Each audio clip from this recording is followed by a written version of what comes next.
Hello everyone, Mike Arnold here, co-founder of Patrick and Partners along with Bob Iacchino.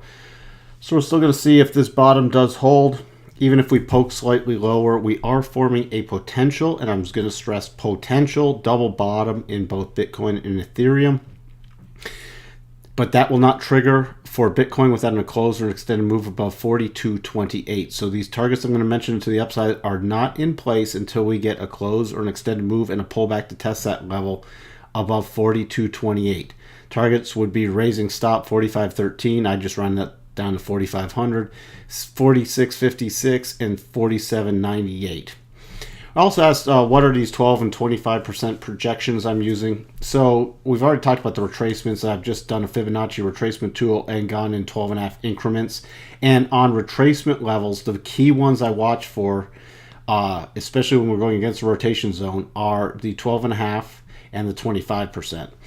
We also do projections, and we use the projections of 0.125 and 0.25 down. So I've done the most recent swing down, which started here back on the 20th, to the most recent lows on the 25th, and I'm projecting from this low point. So I'm starting here, going to here, and then projecting from here using Fibonacci extension tool.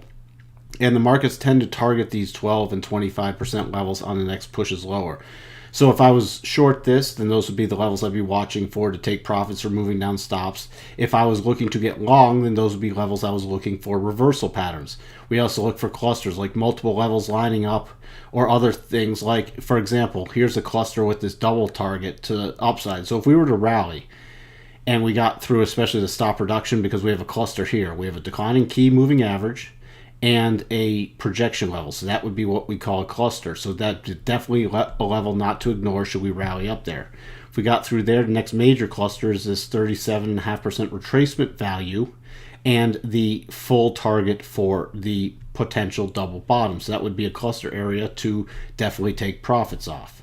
That's a little more quick teaching for you. Now this can even dip down slightly below this and keep this double in place. It just can't get, it definitely can't get to this 40, it can't get below 3,500, else this double is completely invalid and those targets are invalid. Also, if this keeps and even pokes to new lows and then turns back higher, we would have another major divergence set up, which means it's just running out of momentum. That's all these divergences means. It means it's slowing momentum. It doesn't guarantee it has to turn around. That's why we keep talking about we want it to get a close above the rotation zone. So you see here, we got a close above the 8, but look, it slammed in the rotation zone. No close above the 21. No close above the 21, no close above the 21, and then it rotated back down. That's why when you're trading against the rotation zones, and the main ones we watch are the 4-hour, the daily, and the weekly, we want those key closes. We don't just want to try to bottom pick and just rush into stuff. We want to have the market prove it can get above the rotation zone, especially on a closing basis. So the next minor projections down, as I said, 34.89 is essentially 3,500. If we dip below 3,500, I would watch for 34.89. 33.21, then 3,051 to the downside.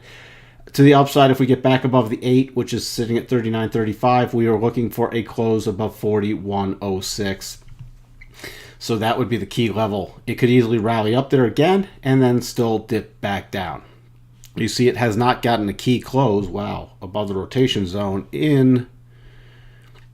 since it was completely flat here, where we don't really follow the rotation zone when it's completely flat.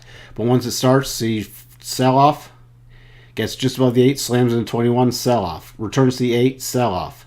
Can't get above the 8, finally just closes just above the 8, but can't get above the 21, sell off. This one we finally got above the 8 on a close, but slammed into the 21, and then it rotated back on, sell off. So let's take a look at that daily chart, because we also keep the daily in mind. And the daily, this is where these key levels, here's another major cluster.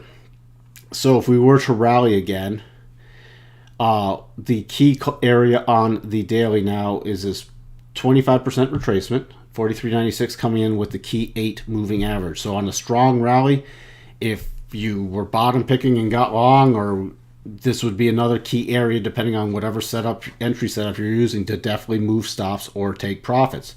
We're against the rotation zone on the 4-hour, the daily, and the weekly. So that's, if you're buying anything here, that's very, very, very aggressive. You're trying to bottom pick, and so you should use very high probability entry signals. And again, the targets to the downside are the same for the daily chart. Checking on the weekly real quick while we're here. We are pretty far away from the 8 on the weekly, and so we will at some point either pause and let this catch up or slow down and maybe retrace, but there's nothing to do right now but wait. There's no reason to bottom pick, and right now the 200 week simple moving average is about 31.41, so that's going to be a very key level should we continue lower. Okay, over to Ethereum. Ethereum, same potential double bottom here. You see also got close above the 8, slamming the 21, slamming the 21, rotating back down. Also put on the most recent swing here, coming from these highs back on the 20th to the key lows and updating the new projected levels down. They're better than the ones I had on here before. I was going back a little too far. I use ones from way in the beginning, and then the most recent ones are the key ones. Again, this is another potential double bottom. You need a close or an extended move and a retracement above 122.12. And then we'd be looking for 131.67, 136.45, and 141.23. Right now, it's almost turning into a triple cluster area between 131.67 and 133, declining 50, again retracement level, and one of the projections from the potential double bottom. Now, if this does not hold and we go lower and go below 103.01, next two harmonics down, 97.06, then 91.12, and then we'd be watching for about the 80.85 level, somewhere in that. Let's check on the daily chart. So just looking at here, no real clusters here on any rally. The 8s on the daily sitting at 129.50 right now.